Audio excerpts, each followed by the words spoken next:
भारताला कोणतीही अधिकृत राष्ट्रभाषा नाही. स्पष्टीकरण 1.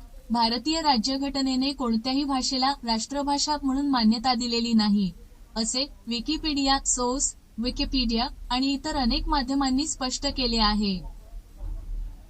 हिंदी ही अधिकृत ऑफिशियल भाषा आहे, परंतु राष्ट्रभाषा नाही.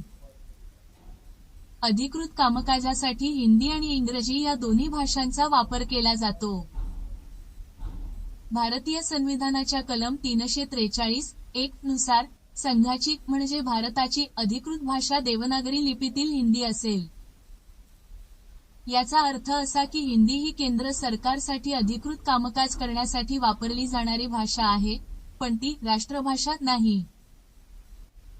भारतामध्ये 22 अधिकृत भाषा आहेत ज्यांना राज्यघटनेच्या 8व्या परिशिष्टात सूचीबद्ध केले आहे. या भाषांमध्ये हिंदी, बंगाली, मराठी, तेलुगू, तामिळ, गुजराती, कन्नड, ओडिया, मल्याळम, पंजाबी, आसामी आणि इतर भाषांचा समावेश आहे.